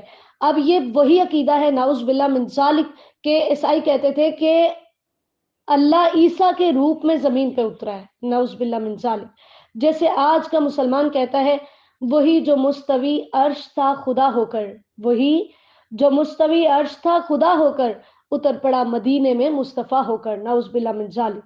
یعنی پہلے عرش پہ مستوی تھا، خدا تھا، مدینے میں آیا تو مصطفیٰ ہو گیا، نعوذ باللہ من ذالک۔ تو یہ وہی عقائد ہیں۔ ہم عقیدت میں اتنے آگے بڑھ چکے کہ ہم نے کبھی سوچا ہی نہیں کہ ہم اپنے رب کے ساتھ کس قدر زیادتی کر رہے ہیں۔ اللہ تعالیٰ ہمیں محفوظ فرمائے۔ تو یہودیوں کے، عیسائیوں کے 3 فرقے تھے اور ان کے یوں ملتے جلتے مختلف عقائد تھے، پروٹسٹنٹ، کیتھولک اور آرتھوڈکس، جن کے یہ عقائد تھے کہ عیسیٰ علیہ السلام یا تو اللہ ہی ہے یا عیسیٰ اللہ کی ذات کا حصہ ہے۔ اللہ تعالیٰ نے فرمایا اگر عیسیٰ علیہ السلام خدا ہوتے تو کم از کم خود کو تو اپنی والدہ کو تو بچا سکتے، جبکہ ان کی والدہ فوت ہوئی ہے اور وہ خود بھی فوت ہوں گے۔ پھر اسی طرح اللہ تعالیٰ نے بتایا ہے کہ اللہ وہ ہے جس کے پاس زمین و آسمان کی اور جو کچھ ان کے درمیان اس کی بادشاہت ہے، وہ جو چاہتا ہے پیدا کرتا ہے۔ کہ عیسیٰ علیہ السلام کو بغیر باپ کے اس نے پیدا کیا. واللہ علی کل شیء قدیر، کیونکہ اللہ ہر چیز پہ قادر ہے. آیت نمبر 18 میں اللہ تعالیٰ نے یہودیوں اور عیسائیوں کے ایک باطل گمان کا تذکرہ کیا. وہ کہتے تھے نعوذ باللہ نحن ابناء اللہ واحباؤ، کہتے تھے ہم اللہ کے بیٹے ہیں اور اللہ کے محبوب ہیں. اللہ تعالیٰ نے ان کا رد کیا کہ اگر تم اللہ کے بیٹے اور اللہ کے محبوب ہوتے تو پھر اللہ تمہیں کبھی بھی عذاب نہ دیتا، تم جھوٹ بول رہے ہو. پھر اللہ تعالیٰ نے اہل کتاب کو مخاطب کیا اور انہیں کہا کہ تمہارے پاس ایک لمبے عرصے کے بعد رسول آ چکا ہے. اللہ فترۃ من الرسل، فترہ کہتے ہیں دو انبیاء کی درمیانی مدت کو. تو اللہ تعالیٰ نے فرمایا کہ عیسیٰ علیہ السلام کے تقریباً 500 سال بعد ایک نیا رسول محمد مصطفیٰ صلی اللہ علیہ وسلم تمہارے پاس آ چکے ہیں. اس وجہ سے تمہیں چاہیے کہ تم ان کے احکامات پر عمل کرو اور ان کے اوپر ایمان لے آؤ. چوتھا رکوع ہے وَإِذْ قَالَ مُوسَىٰ لِقَوْمِهِ اذْكُرُوا نِعْمَتَ اللَّهِ، آیت نمبر 20 سے، کہ موسیٰ علیہ السلام نے اپنی قوم کو اللہ کی نعمتیں یاد دلائی کہ دیکھو اللہ تعالیٰ نے تمہیں فرعون سے نجات دی، اللہ تعالیٰ نے تمہیں بادشاہت عطا کی، اللہ تعالیٰ نے تمہیں توحید جیسی نعمت سے نوازا، اللہ تعالیٰ نے تمہیں وہ چیزیں دی جو جہان میں تم سے پہلے کسی کو نہیں دی گئی. لہٰذا اب اللہ تعالیٰ تم سے ڈیمانڈ کر رہے ہیں کہ تم ارض مقدس یعنی ملک شام کے اندر داخل ہو جاؤ، کیونکہ یہاں سے ہی یہ مصر گئے تھے. اب اللہ تعالیٰ نے فرمایا کہ دوبارہ سے تم جہاد کرو اور تم اپنے اس وطن کو حاصل کرو. لیکن یہ اتنے بدبخت تھے کہ انہوں نے موسیٰ علیہ السلام سے کہا کہ وہاں پر تو ایک بڑی جبار قوم امالیکہ قوم ہے، جب تک وہ وہاں سے نہیں نکلے گی ہم اس میں داخل نہیں ہو سکتے. تو انہی کی قوم کے دو لوگوں نے جن پر اللہ نے انعام کیا تھا، جو اللہ سے ڈرتے تھے، انہوں نے اپنی قوم سے کہا کہ تم دروازے میں سے ان پر داخل ہو. جب تم اللہ کا حکم مان کے اس قوم کے ساتھ لڑائی کرو گے، یعنی تم جاؤ گے، اللہ نے حکم دیا نا شہر میں داخل ہو، تم ہوگے تو اللہ تعالیٰ تمہیں غالب کرے گا، لہذا تم اللہ پہ بھروسہ کرو. لیکن ان بدبختوں نے اتنی سختی سے حضرت موسیٰ علیہ السلام کو کہا فَاذْهَبْ أَنْتَ وَرَبُّكَ فَقَاتِلَا إِنَّا هَاهُنَا قَاعِدُونَ، کہتے ہیں کہ جا تو اور تیرا رب جا کے ان سے لڑائی کرے، ہم تو یہیں بیٹھے ہیں. نعوذ باللہ من ذالک. تو حضرت مقداد بن اسود رضی اللہ تعالیٰ عنہ نے بدر کے دن نبی اکرم صلی اللہ علیہ وسلم سے کہا یا رسول اللہ، ہم آپ سے اس طرح نہیں کہیں گے جس طرح بنی اسرائیل نے موسیٰ علیہ السلام سے کہا، ہم آپ کے ساتھ ہیں. جب نبی اکرم صلی اللہ علیہ وسلم نے یہ بات سنی تو آپ کو ایسے محسوس ہوا کہ آپ کی ساری پریشانی دور ہو گئی ہے. صحیح بخاری کی حدیث نمبر 4609 ہے. جب انہوں نے جہاد کا انکار کیا تو اللہ تعالیٰ نے 40 سال تک پھر ان کو میدان تیہ کے اندر رکھا کہ یہ وہاں پر بھٹکتے رہے. وہیں پر حضرت موسیٰ و ہارون علیہ السلام کا انتقال ہوا اور پھر اس کے بعد ان کی اگلی نسل آئی اور انہوں نے جہاد کیا تو پھر یہ ارض مقدس میں داخل ہوئے اور پھر ان کی بیت المقدس کے اوپر حکومت قائم ہوئی. پھر 5واں رکوع ہے وَاتْلُ عَلَيْهِمْ نَبَأَ ابْنَيْ آدم، آیت نمبر 27 سے 31 تک. آدم علیہ السلام کے دو بیٹوں کا تذکرہ ہے کہ انہوں نے جو ہے وہ قربانی کی. یہ کس مقصد کے لیے تھی اس کے بارے میں کوئی وضاحت نہیں ہے. تو ایک کی قربانی قبول ہوئی، دوسرے کی قربانی قبول نہیں ہوئی، تو حسد کی وجہ سے اس نے قابیل نے حابیل کو قتل کر دیا. اب یہ دو نام ہمارے ہاں مشہور ہیں، ٹھیک ہے، حالانکہ ان کی بھی کوئی دلیل نہیں ہے. حسد کی وجہ سے جب اس نے اپنے بھائی کو قتل کر دیا تو نبی اکرم صلی اللہ علیہ وسلم نے فرمایا جو شخص بھی ظلم سے قتل کیا جاتا ہے اس کے خون کا ناحق بوجھ آدم کے پہلے بیٹے پر ہوتا ہے، کیونکہ وہ پہلا تھا جس نے قتل کا کام شروع کیا. صحیح بخاری کی حدیث نمبر 3335 ہے. تو پتہ چلا کہ اگر کوئی کسی کو ناحق قتل کر رہا ہے تو جو گناہ کو ایجاد کر رہا ہے اس کے اوپر جو ہے وہ برابر کا وبال پڑ رہا ہے. نبی علیہ السلام نے فرمایا قاتل اور مقتول دونوں جہنم میں جائیں گے. صحابہ نے پوچھا یا رسول اللہ قاتل تو جائے گا، مقتول کیوں؟ آپ نے فرمایا وہ بھی تو اپنے بھائی کو قتل کرنے کے در پہ تھا لیکن اس کو موقع نہیں ملا. صحیح بخاری کی حدیث نمبر 31 ہے. تو اللہ تعالیٰ نے اس چیز کا تذکرہ کیا کہ حسد کی بنا پر اس نے اس کو قتل کر دیا. پھر ایک کوا آیا اور اس نے جو ہے اپنی چونچ کے ساتھ زمین کھودی اور اس میں دوسرے کوے کو پھینکا، جس سے وہ یہ سمجھا، کیونکہ اب اس کو سمجھ نہیں آ رہی تھی، زمین پہ پہلا قتل تھا کہ اب میں اس کو کہاں چھپاؤں، تو اس نے اس سے سمجھا کہ مجھے بھی ایسے کرنا چاہیے. پھر اس نے جو ہے وہ قبر کھودی اور اس کے اندر اپنے بھائی کو دفن کیا اور اس کے بعد پھر فَأَصْبَحَ مِنَ النَّادِمِينَ، وہ پشیمان ہو گیا. تو اللہ تعالیٰ فرماتے ہیں کہ اس وجہ سے ہم نے بنی اسرائیل پہ یہ فرض کر دیا کہ جو کسی ایک شخص کو قتل کرتا ہے فَكَأَنَّمَا قَتَلَ النَّاسَ جَمِيعًا، گویا کہ وہ پوری انسانیت کا قتل کر رہا ہے، اور اگر کوئی کسی ایک کو بچا رہا ہے تو گویا اس نے سب لوگوں کو بچانے کا ثواب اپنے ذمے لے لیا ہے. تو یہ قتل سنگین جرم ہے. پھر اس کے بعد آیت نمبر 33 آیت محاربہ ہے. لڑائی کو، جنگ کو کہتے ہیں حرب. اکل اور ارینا قبیلے کے لوگ مدینہ میں آئے تھے، ان کو وہاں کی آب و ہوائیں موافق نہیں آئی، جس سے یہ بیمار ہو گئے. تو نبی کریم صلی اللہ علیہ وسلم نے ان کو حکم دیا مدینہ سے باہر جو صدقے کے اونٹ تھے وہاں پہ کہ جاؤ ان کا دودھ اور پیشاب مکس کر کے پیو تو تم ٹھیک ہو جاؤ گے. تو جب یہ تندرست ہوئے تو انہوں نے کیا کیا کہ چرواہوں کو انہوں نے قتل کر دیا اور مال چرا کر لے گئے. جب ان کو پکڑا گیا تو نبی اکرم صلی اللہ علیہ وسلم نے بھی حکم دیا کہ ان کے ہاتھ پاؤں کاٹے جائیں چوری کی وجہ سے، آنکھوں میں لوہے کی گرم سلائیاں ڈالی جائیں کیونکہ انہوں نے بھی چرواہے کے ساتھ ایسا ہی کیا تھا، اور پھر ان کو دھوپ میں پھینک دیا گیا حتیٰ کہ وہ سارے مر گئے. صحیح بخاری کی حدیث نمبر 3018 ہے. چھٹا رکوع ہے یا ایھا الذین آمنوا اتقوا اللہ وابتغوا الیہ الوسیلہ. یہ آیت بھی بہت اہم ہے کیونکہ ہمارے ہاں وسیلہ کا بہت ہی غلط کانسیپٹ مشہور ہے. وسیلہ کہتے ہیں ہر اس چیز کو جس سے اللہ کا قرب حاصل کیا جائے، ہر وہ کام، ہر وہ چیز جس کے ذریعے سے اللہ کے قریب ہوا جائے. وسیلے کی 3 جائز صورتیں ہیں. نمبر 1 اللہ کے نام اور اس کی صفات کا وسیلہ دے کر دعا کرنا. نمبر 2 زندہ سے دعا کروانا، جیسے حضرت عمر رضی اللہ تعالیٰ نے حضرت ابن عباس رضی اللہ تعالیٰ عنہما سے دعا کروائی تھی نبی علیہ السلام کی وفات کے بعد. صحیح بخاری کی حدیث نمبر 1010 ہے. اور تیسری جائز صورت ہے نیک اعمال کا وسیلہ دے کر، جیسے صحیح بخاری کی حدیث ہے کہ 3 لوگ غار میں پھنس گئے تھے تو انہوں نے اپنے نیک اعمال کا وسیلہ دیا تو اللہ تعالیٰ نے غار کا منہ کھول دیا اور ان کی دعا کو قبول کیا. صحیح بخاری کی حدیث نمبر 2333 ہے. تو اگر فوت شدہ کا وسیلہ دینا جائز ہوتا تو حضرت عمر رضی اللہ تعالیٰ عنہ نبی علیہ السلام کے وسیلے سے دعا کرتے، ان کے چچا زاد کے پاس نہ جاتے.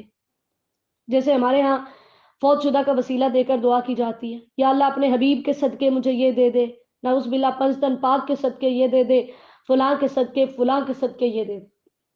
نہیں، اللہ سے ڈائریکٹ مانگے، اللہ کا نام لے کے اللہ تو رزاق ہے، اس اپنے رزاق ہونے کے صدقے مجھے رزق دے، اللہ تو غفار ہے مجھے بخش دے.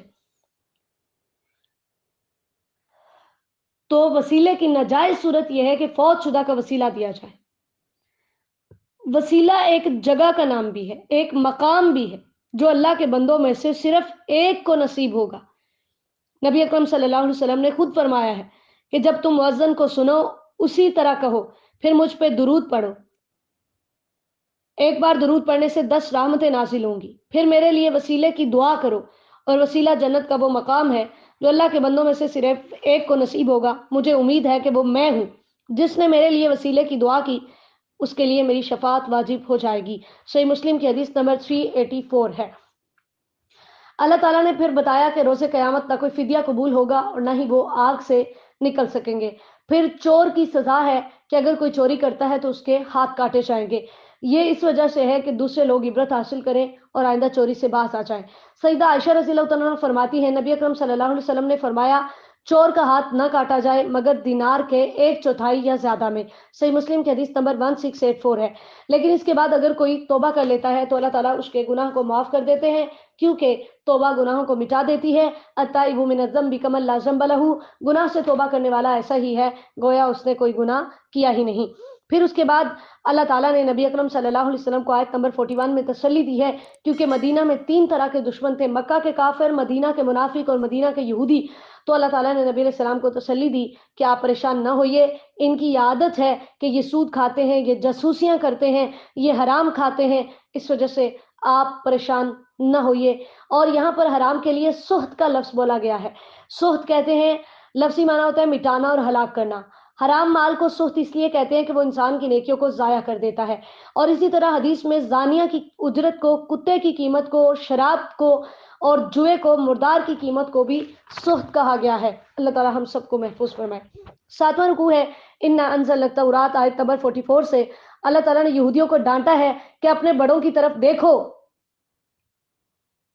اور ان کی سنت پر چلو، اللہ تعالیٰ کی آیات کو مت بیچو کہ تم اس کے ذریعے سے دنیا کمانے لگ جاؤ. پھر اللہ تعالیٰ نے بتایا کہ میں نے تورات کی حفاظت کی ذمہ داری علماء کو دی تھی، رب والوں کو دی تھی، جبکہ قرآن کی حفاظت کا ذمہ اللہ نے خود لیا ہے. اور پھر حکم دیا ہے کہ جب تم نے اپنی کتاب کے مطابق فیصلہ کرنا ہے تو تمہیں لوگوں سے نہیں بلکہ مجھ سے ڈرنا ہے. آیت نمبر 45 میں اللہ تعالیٰ نے ایک ظلم کا استحصال کیا ہے، ایک ظلم کا خاتمہ کیا ہے کیونکہ یہودی کمزور کو سزا دیتے تھے اور طاقتور کو چھوڑ دیتے تھے، جبکہ مکہ کے اندر بھی یہی چیز تھی کہ وہ کمزور کو پیس دیتے اور جو طاقتور ہوتا اس کو چھوڑ دیتے تھے، جیسے آج ہمارے ملک کے اندر بھی ایسا ہی ہے۔ تو اللہ تعالیٰ نے اس سے ڈانٹا اور اللہ تعالیٰ نے فرمایا کہ قصاص کے اندر سب برابر ہے، کہ اگر کوئی کسی کو قتل کرتا ہے تو بدلے میں اس کو قتل کیا جائے، کوئی کسی کی آنکھ پھوڑتا ہے تو بدلے میں آنکھ پھوڑی جائے گی، اگر کوئی کسی کے ناک کو زخم پہنچاتا ہے تو بدلے میں ناک کو، یعنی جتنا کوئی کسی کو تکلیف دے رہا ہے بس اتنی ہی دینی ہے، یہ نہیں کہ کسی نے ایک قتل کیا تم بدلے میں اس کے پورے خاندان کو اڑا دو۔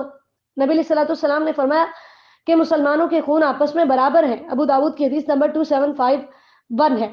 پھر اللہ تعالیٰ نے بتایا ہے کہ ہر دور کے اندر جو بھی آسمانی کتاب اتری، چاہے وہ موسیٰ علیہ السلام پر اترنے والی تورات ہے یا عیسیٰ علیہ السلام پر اترنے والی انجیل یا محمد صلی اللہ علیہ وسلم پر اترنے والا قرآن، یہ سب کتابیں اپنے اپنے دور میں ہدایت اور رحمت کا سرچشمہ بن کر آئی تھیں، اور یہ قرآن اپنے سے پہلی کتابوں کی تصدیق کرنے آیا ہے، لہٰذا تمہیں چاہیے کہ تم اس کی پیروی کرو۔ لِكُلٍّ جَعَلْنَا مِنْكُمْ شِرْعَةً وَمِنْهَاجًا، اللہ تعالیٰ فرماتے ہیں کہ ہر کسی کے لیے ہم نے ایک شریعت، ایک طریقہ بنایا ہوا تھا، تو ہر کوئی اس کے اوپر چلتا تھا۔ پھر اللہ تعالیٰ بتاتے ہیں کہ اگر میں چاہتا تو سب لوگوں کو ایک ہی امت بنا دیتا، لیکن بلا کے لیے ابلوکم فیما آتاکم فاستبقوا الخیرات، اللہ تعالیٰ نے انسان کو اپنے اختیار سے مومن نہیں بنایا، بلکہ انسان کو اختیار دے دیا ہے کہ تمہاری آزمائش ہے کہ تم کیا کرتے ہو، نیکی کے راستے کو اختیار کرتے ہو یا کفر میں پلٹ جاتے ہو، فاستبقوا الخیرات، لہذا تم سے ڈیمانڈ ہے کہ نیکیاں کرنے میں آگے بڑھو، اور پھر اللہ تعالیٰ کی کتاب کے بارے کے ساتھ فیصلہ کرو، لوگوں کی خواہشات کی پیروی نہ کرو۔ پھر اللہ تعالیٰ نے مذمت کی ہے کہ اگر کوئی اللہ کی شریعت کو چھوڑ کر کسی اور طرف جاتا ہے تو گویا کہ وہ جاہلیت کے فیصلے تلاش کر رہا ہے، لہٰذا تمہیں ایسا نہیں کرنا چاہیے۔ تو آج ہمارے لیے سوچنے کی بات ہے کہ ہم اگر قرآن و سنت کو چھوڑ کر فرقوں کی طرف چاہتے ہیں، ہر کلاس میں ایڈمیشن کے وقت سب سے پہلے یہ سوال پوچھا جاتا ہے کہ پہلے یہ پتہ کر کے بتائیں، جب اسٹوڈنٹس بتاتی ہیں کہ جی ہم اس انسٹیٹیوٹ میں پڑھ رہے ہیں، یہ ٹیچر اس طرح سے پڑھاتی ہیں، تو لوگ کہتے ہیں کہ پہلے یہ بتائیں کہ ان کا فرقہ کون سا ہے۔ استغفر اللہ واتوب الیہ، قرآن پڑھنے میں کون سا فرقہ ہوگا؟ ابھی دورہ قرآن میں بھی یہی سوال تھا کہ یہ بتائیں ان کا فرقہ کون سا ہے۔ اللہ نے فرمایا آفا حکم الجاہلیت یبغون، کیا یہ جاہلیت کا فیصلہ چاہتے ہیں؟ قرآن و سنت کو چھوڑ کر فرقوں کی طرف بھاگنا یہ جاہلیت والے کام ہے، اللہ تعالیٰ ہمیں محفوظ فرمائے۔ 8واں رکوع ہے یا ایھا الذین آمنوا لا تتخذوا اليہود والنصارى اولیاء، نمبر 51 سے اللہ تعالیٰ نے ہمیں یہود و نصارہ سے دوستی کرنے سے منع کیا، کیونکہ وہ ایک دوسرے کے دوست ہیں، اور اللہ تعالیٰ نے اس کی سزا بیان کی ہے کہ اگر تم ان سے دوستیاں کرتے ہو تو تم بھی انہی میں سے ہوگے، کیونکہ آدمی اسی کے ساتھ ہوگا جس سے اس کو محبت ہے۔ تو مشرکین منافقین کے بارے میں بتایا کہ ان کی دوستیاں یہود و نصارہ کے ساتھ اس لیے ہیں کہ یہ انہی جیسے ہیں، لہٰذا تم نے ایسے نہیں کرنا۔ پھر اللہ تعالیٰ نے بتایا ہے کہ اے ایمان والو من یرتد منکم عن دینہ، کہ کچھ لوگ تم میں سے مرتد ہو جائیں گے۔ یہ پیشین گوئی کی تھی جو کہ پوری ہوئی کہ نبی اکرم صلی اللہ علیہ وسلم کے بعد 12 فرقے مرتد ہو گئے، 3 تو نبی علیہ السلام کے زمانے میں ہی مرتد ہو گئے تھے، جیسے بنو مدلج قبیلے سے اسود انسی تھا جس نے نبوت کا دعویٰ کر دیا، بنو حنیفہ قبیلے سے مسیلمہ کذاب تھا جس نے نبوت کا دعویٰ کر دیا، بنو اسد قبیلے سے طلیحہ بن خویلد تھا جس نے نبوت کا دعویٰ کیا لیکن بعد میں اس نے توبہ کر لی تھی اور یہ مسلمان ہو گیا تھا۔ تو اللہ تعالیٰ کی یہ پیشین گوئی پوری ہوئی، تو اللہ تعالیٰ نے بتایا کہ ان مرتدین کا خاتمہ کرنے کے لیے ایسے لوگ پیدا ہوں گے جن کی صفات یہ ہیں کہ اللہ ان سے محبت کرتا ہے، وہ اللہ سے محبت کریں گے، اور وہ ایمان والوں پر رحم دل ہیں، جبکہ کفار پہ بڑے سخت ہیں، وہ جہاد کرنے والے ہیں اور اللہ کے راستے میں کسی وہ ملامت کرنے والے کی ملامت سے نہیں ڈرتے۔ تو یہ تمام صفات اللہ کے رسول صلی اللہ علیہ وسلم کے صحابہ کرام رضی اللہ تعالیٰ عنہم کے اندر پائی جاتی تھی۔ جب اللہ تعالیٰ نے یہود و نصارہ کی دوستی سے منع کیا، اب سوال پیدا ہوا کہ ہم کس سے پھر دوستی کریں، تو اللہ تعالیٰ نے آیت نمبر 55 میں بتایا کہ تمہاری دوستی اللہ اور اس کے رسول سے ہونی چاہیے، تمہاری دوستی ایمان والوں سے ہونی چاہیے، جو نمازیں پڑھتے ہیں، جو زکوٰۃ دیتے ہیں، وہم راکعون، جو رکوع کرتے ہیں، اللہ کے سامنے جھکتے ہیں، جو باجماعت نمازیں ادا کرتے ہیں۔ اللہ اکبر، یہ اللہ نے ہمیں معیار بتایا ہے دوستی کرنے کا۔ یہ قرآن ایسی کتاب ہے نا جس میں ہمارا تذکرہ ہے، تو یہ ہمارا تذکرہ کر رہی ہے، ہمیں بتا رہی ہے کہ محبت کا معیار کیا ہونا چاہیے، دوستی کا معیار کیا ہونا چاہیے۔ ہم میں سے کون ہے جس نے دوستی کرتے ہوئے یہ دیکھا ہو کہ میں اس سے اس لیے محبت کرتی ہوں یا اس سے میں نے اس لیے دوستی کرنی ہے کہ یہ نماز پڑھتی ہے، یہ اللہ کے راستے میں اپنا مال خرچ کرتی ہے۔ انشاءاللہ تعالیٰ آج کے بعد ہم جو بھی تعلق داریاں بنائیں گے اس آیت کو مد نظر رکھتے ہوئے، سورہ المائدہ کی آیت نمبر 55 کو مد نظر رکھتے ہوئے ہم دوستیاں کریں گے۔ پھر 9واں رکوع ہے آیت نمبر 57 سے، پھر سے اللہ تعالیٰ نے یہود و نصارہ سے دوستی کرنے سے منع کیا کہ ان کفار کے ساتھ تمہاری دوستیاں نہیں ہونی چاہیے کیونکہ یہ تمہارے دین کا مذاق اڑاتے ہیں۔ تو جیسے یہود و نصارہ سے دوستی منع ہے، اسی طرح اہل بدعت سے بھی دوستی منع ہے، کیونکہ آدمی اپنے دوست کے دین پر ہوتا ہے۔ جب آپ ان کی بیٹھک میں بیٹھیں گے، ان کی صحبت اختیار کریں گے تو نظریات آپ کے اوپر بھی اثر ڈالیں گے۔ اور میں نے اکثر یہ چیز میں نے ہاسٹل میں بہت زیادہ آبزرو کی ہے کہ بچیاں اچھے گھرانوں سے ہوتی ہیں، اچھی بچیاں ہوتی ہیں، ان کی اچھی تربیت ہوتی ہے، لیکن ہاسٹل میں آ کر کمپنی کے خراب ہونے کی وجہ سے جس سوسائٹی میں وہ بیٹھنا شروع کر دیتی ہیں، جن دوستوں کے ساتھ وہ اٹھتی بیٹھتی ہیں، ان کی وجہ سے وہ بچیاں خراب ہو جاتی ہیں۔ تو اس وجہ سے اللہ تعالیٰ نے ہمیں بتایا ہے کہ تعلقات جو ہیں یہ تم نے دیکھ کر سوچ سمجھ کر بنانے ہیں۔ یہ اتنے بدبخت ہیں کہ جب نماز کے لیے بلایا جاتا ہے تو یہ اس کا مذاق اڑاتے ہیں۔ اسی طرح جو شیطان ہے وہ بھی اذان کے وقت پہ شور شرابہ کرتا ہے اور اس کو بھی یہ چیز بری لگتی ہے، اور یہ شیطان کے پیروکار ہیں۔ اذان کا قرآن پاک میں 2 جگہوں پہ تذکرہ ہے، ایک یہاں پر سورہ المائدہ کی آیت نمبر 58 میں اور ایک سورہ الجمعہ میں۔ نبی علیہ السلام نے فرمایا شیطان جب اذان کی آواز سنتا ہے تو گوز مارتا ہوا بھاگ جاتا ہے، پھر واپس آتا ہے، اقامت کے وقت پھر بھاگ جاتا ہے، پھر جب تکبیر ختم ہو جاتی ہے واپس آ کر نمازیوں کے دلوں میں وسوسے ڈالتا ہے۔ صحیح بخاری کی حدیث نمبر 608 ہے۔ تو اللہ تعالیٰ فرماتے ہیں کہ یہ طاغوت کی عبادت کرتے ہیں، اس وجہ سے طاغوت شیطان کو کہتے ہیں۔ اللہ تعالیٰ کے علاوہ ہر وہ چیز جس کی عبادت کی جائے اسے طاغوت کہتے ہیں۔ اللہ تعالیٰ فرماتے ہیں اس وجہ سے میں نے ان پہ اپنا غضب کیا، ان پہ لعنت کی اور انہیں بندر اور خنزیر بنا دیا۔ وقالت الیہود ید اللہ مغلولہ، آیت نمبر 64 ہے، نعوذ باللہ من ذالک۔ یہودیوں نے جب اللہ تعالیٰ نے قرض حسنہ کی بات کی تو یہودیوں نے کہا کہ اللہ کے ہاتھ بند ہو گئے ہیں، نعوذ باللہ من ذالک۔ تو اللہ تعالیٰ نے فرمایا کہ تمہاری اس بکواس کی وجہ سے میں نے تم پہ لعنت کی ہے، اللہ کے دونوں ہاتھ کھلے ہوئے ہیں۔ نبی اکرم صلی اللہ علیہ وسلم نے فرمایا بے شک اللہ کا دایاں ہاتھ بھرا ہوا ہے، کسی طرح کا خرچ کرنا اسے کم نہیں کرتا۔ کیا تم نے دیکھا کہ اسی سے جب سے آسمان و زمین اس نے پیدا کیے ہیں کس قدر خرچ کیا ہے، اس میں کچھ کمی نہیں ہوئی جو اس کے دائیں ہاتھ میں ہے۔ صحیح بخاری کی حدیث نمبر 7419 ہے، اور اللہ تعالیٰ کے دونوں ہاتھ دائیں ہیں۔ صحیح مسلم کی حدیث نمبر 1827 ہے۔ اللہ تعالیٰ فرماتے ہیں کہ اگر یہ تورات و انجیل پر عمل کرتے ہوتے تو یہ محمد صلی اللہ علیہ وسلم پر بھی ایمان لے آتے، اور اگر یہ ایسا کر لیتے تو اللہ تعالیٰ ہر طرف سے ان پر نعمتیں نچھاور کرتے، لیکن اب انہوں نے ایسا نہیں کیا تو ان کے اعمال بہت ہی برے ہیں۔ 10واں رکوع ہے آیت نمبر 67 سے، یا ایھا الرسول بلغ ما انزل الیک من ربک۔ اللہ تعالیٰ نے نبی علیہ السلام کو حکم دیا کہ میں نے جو بھی احکامات آپ کی طرف اتارے ہیں آپ ان سب کو پہنچا دیجئے۔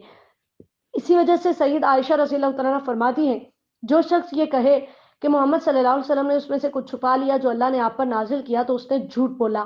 صحیح بخاری کے حدیث نمبر 4612 ہے۔ حجۃ الوداع کے موقع پہ نبی علیہ الصلوۃ والسلام نے لوگوں سے پوچھا تھا حل بلغت، کیا میں نے اللہ کا پیغام پہنچا دیا ہے؟ جب دین کی تکمیل کا اعلان ہوا تھا پوچھا کیا میں نے اللہ کا پیغام پہنچا دیا ہے؟ تو لوگوں نے کہا جی ہاں۔ تو آپ صلی اللہ علیہ وسلم نے انگلی اٹھا کر آسمانوں کی طرف کہا اللہم اشہد، اللہم اشہد، اے اللہ تو گواہ ہو جا، اے اللہ تو گواہ ہو جا۔ صحیح مسلم کی حدیث نمبر 1218 ہے۔ پھر اللہ تعالیٰ نے بتایا ہے کہ واللہ یعصمک من الناس، میں آپ کو لوگوں سے بچا لوں گا، آپ کی حفاظت کا ذمہ میں نے خود لے لیا ہے۔ یہی وجہ ہے کہ ایک رات حضرت سعد بن ابی وقاص رضی اللہ تعالیٰ عنہ نے نبی اکرم صلی اللہ علیہ وسلم کا پہرا دیا۔ صحیح بخاری کی حدیث نمبر 2885 ہے۔ تو اس آیت کے نزول کے بعد آپ صلی اللہ علیہ وسلم نے پہرا ہٹا دیا تھا۔ جامع ترمذی کی حدیث نمبر 3046 ہے۔ اللہ تعالیٰ نے یہود و نصارہ کو بتایا کہ تم کسی چیز پہ بھی نہیں ہو حتیٰ کہ تم تورات اور انجیل کو قائم کرو اور جو تمہاری طرف تمہارے رب کی طرف سے اترا ہے، یعنی اگر تورات و انجیل پر تم ایمان لاتے تھے تو اب تمہیں قرآن پر بھی ایمان لانا چاہیے۔ پھر اس کے بعد اللہ تعالیٰ نے بتایا کہ ہر وہ شخص چاہے وہ یہودیت سے تعلق رکھتا ہے، چاہے وہ عیسائیت سے تعلق رکھتا ہے، چاہے وہ کسی اور مذہب سے تعلق رکھتا ہے، اگر اس کا اللہ پر اور یوم آخرت پہ ایمان ہے اور وہ اپنے نبی کی شریعت کے مطابق عمل کرتا تھا، نبی علیہ السلام کے آنے کے بعد تو اب آپ پر ایمان لانا ضروری ہے نا، پہلے کی بات ہو رہی ہے، فلا خوف علیہم ولا هم یحزنون۔ اللہ تعالیٰ فرماتے ہیں میں ان کو ہر طرح کے خوف و غم سے آزاد کر دوں گا۔ پھر بنی اسرائیل کے وعدے کا تذکرہ ہے کہ اللہ تعالیٰ نے ان کی طرف کئی رسول بھیجے، لیکن جب بھی انبیاء کرام علیہ السلام کی تعلیمات آتی جو کہ ان کے خواہشات سے ٹکراتی تھیں تو وہ تکبر کرتے اور انبیاء کو قتل کر دیتے۔ اللہ تعالیٰ فرماتے ہیں کہ میں تمہارے تمام اعمال کو دیکھ رہا ہوں، اس لیے میں اس کے مطابق تمہیں سزا دوں گا۔ پھر اللہ تعالیٰ نے تذکرہ کیا ہے عیسائیوں کے عقائد کا کہ لَقَدْ كَفَرَ الَّذِينَ قَالُوا إِنَّ اللَّهَ هُوَ الْمَسِيحُ ابْنُ مریم، آیت نمبر 72 اور 73۔ اللہ تعالیٰ فرماتے ہیں کہ وہ لوگ کافر ہیں جو کہتے ہیں کہ اللہ ہی مسیح ابن مریم ہے، کیونکہ مسیح ابن مریم نے خود بنی اسرائیل کو کہا تھا کہ اعبدوا اللہ ربی وربکم، اللہ کی عبادت کرو جو میرا اور تمہارا رب ہے۔ اور اللہ تعالیٰ نے بتایا ہے کہ جو شرک کرتا ہے فقد حرم اللہ علیہ الجنت ومأواہ النار، اللہ نے اس پر جنت کو حرام کر دیا اور اس کا ٹھکانہ آگ ہے۔ مشرک کبھی بھی جنت میں نہیں جا سکتا، چاہے وہ کلمہ گو مشرک ہے یا وہ دوسرا مشرک ہے۔ پھر اسی طرح اللہ تعالیٰ نے فرمایا وہ بھی کافر ہیں جو کہتے ہیں ان اللہ ثالث ثلاثہ، اللہ تین کا تیسرا ہے، ہم نے اس کے بارے میں پڑھ لیا۔ اللہ تعالیٰ فرماتے ہیں اللہ تو الہ واحد، اگر وہ اپنی ان باتوں سے باز نہ آئے، انہوں نے اللہ کی طرف توبہ اور استغفار نہ کی تو دردناک عذاب سے دوچار ہوں گے۔ پھر اللہ تعالیٰ نے رد کیا ہے کہ من مسیح ابن مریم الا رسول، عیسیٰ علیہ السلام اللہ نہیں تھے، نہ ہی ان کا خدائی میں کوئی حصہ تھا، بلکہ وہ اللہ کے رسول تھے، اور ان سے پہلے بھی کئی نبی آئے وہ گزر کے۔ ام صدیقہ، ان کی ماں بھی خدائی کا درجہ نہیں رکھتی تھی بلکہ وہ صدیقہ تھی، بہت سچی تھی۔ نبوت کے بعد دوسرا درجہ صدیق کا ہوتا ہے۔ اللہ تعالیٰ نے فرمایا کانا یاکلان الطعام، بڑی مزے کی اور لاجیکل بات کی ہے اللہ تعالیٰ نے کہ جو رب ہوتا ہے نا وہ کھانے سے بے نیاز ہوتا ہے۔ کانا یاکلان الطعام، عیسیٰ علیہ السلام اور ان کی والدہ تو کھانا کھاتے تھے، لہٰذا وہ دونوں رب نہیں ہے۔ تم باز آ جاؤ۔ اللہ نے یہ آیات کیسے کھول کھول کر بیان کی۔ اللہ تعالیٰ نے فرمایا ان کی عبادت کرتے ہو جو تمہیں نہ فائدہ پہنچا سکتے ہیں نہ نقصان، تمہیں اپنے رب کو پکارنا چاہیے۔ پھر اہل کتاب کو پھر سے منع کیا ہے کہ تم غلو نہ کرو، خواہشات کی پیروی نہ کرو، کیونکہ اس سے تم بھٹک چکے ہو خود بھی اور تم نے دوسروں کو بھی گمراہ کیا ہے۔ آخری رکوع ہے لعن الذین کفروا من بنی اسرائیل۔ اللہ تعالیٰ نے فرمایا کہ تمہارے ان غلط عقائد کی وجہ سے اللہ تعالیٰ نے، یعنی بنی اسرائیل کے ان غلط عقائد کی وجہ سے داؤد علیہ السلام کی زبانی بھی اور عیسیٰ بن مریم علیہ السلام کی زبانی بھی اللہ نے ان پہ لعنت کی، اور پھر ان کی برائی یہ بتائی ہے کہ یہ ایک دوسرے کو برے کام سے منع نہیں کرتے تھے، یعنی یہ ان کے اندر بات ہی نہیں تھی کہ برائی دیکھیں، اور اس کے اوپر ان کے اندر یہ جو ہے وہ بات پیدا ہو کہ ہم نے اس سے دوسروں کو روکنا ہے۔ اللہ تعالیٰ فرماتے ہیں کہ اگر ان کا اللہ پر اور میرے نبی پر ایمان ہوتا اور ان کی اپنی کتابوں پر ایمان ہوتا تو یہ ان کو کبھی بھی دوست نہ بناتے۔ پھر اللہ تعالیٰ نے بتایا ہے لَتَجِدَنَّ أَشَدَّ النَّاسِ کہ جو یہودی اور مشرک ہے نا ان کو مسلمانوں سے زیادہ نفرت ہے بنسبت عیسائیوں کے، کیونکہ عیسائیوں کی شریعت کے اندر نرمی والے احکامات زیادہ پائے جاتے تھے۔ اسی طرح عیسائیوں کے اندر جو ہے ان کے جو راہب وغیرہ تھے، جو علماء تھے، ان کے اندر تکبر نہیں تھا، اس وجہ سے ان کی مسلمانوں کے ساتھ ہمدردیاں تھیں، لیکن مشرکین اور یہودیوں کو مسلمانوں سے بہت نفرت تھی۔ آج تک تاریخ اس بات کی گواہ ہے کہ جتنا اسلام کو نقصان یہودیوں نے پہنچایا ہے نا دنیا کے کسی مذہب نے نہیں پہنچا۔ اب بھی جہاں جہاں بھی اسلام اور مسلمانوں کے ساتھ زیادتی کی جا رہی ہے اس کے پیچھے یہودی ہیں۔ اللہ ان کو تباہ و برباد فرمائے اور اللہ تعالیٰ اسلام کو اور مسلمانوں کو غلبہ نصیب فرمائے۔ یا الہی ہمارے صغیرہ و کبیرہ گناہ معاف فرمائیے، ان احکامات کو سمجھنے کی اور ان پر عمل کرنے کی توفیق عطا فرمائیے۔ یا الہی جتنے مسلمان بیمار ہیں سب کو شفا کاملہ عاجلہ نصیب فرمائیے، جو پریشان ہیں ان کی پریشانیاں دور فرمائیے۔ میرے مالک ہم سب سے راضی ہو جائیے، ہماری مدد فرمائیے، ہمیں اپنے مقربین میں شامل فرمائیے۔ یا الہی ہمارے والدین پہ، اساتذہ پہ اپنی رحمتوں کا نزول فرمائیے۔ مولا کریم جو مالی تنگ دستی کا شکار ہے یا اللہ وسعت عطا فرمائیے، جو مقروض ہیں میرے مالک اپنے خزانوں سے ان کے قرض ادا فرمائیے۔ یا الہی جو بے اولاد ہیں اپنی رحمت سے نیک اولاد عطا فرمائیے۔ میرے مالک ہم سب کی التجائیں پوری فرمائیے۔ اللہم صلی وسلم علی نبینا محمد صلی اللہ علیہ وسلم۔ سبحانک اللہم و بحمدک، نشہد ان لا الہ الا انت، نستغفرک و نتوب الیک۔ السلام علیکم ورحمۃ اللہ وبرکاتہ۔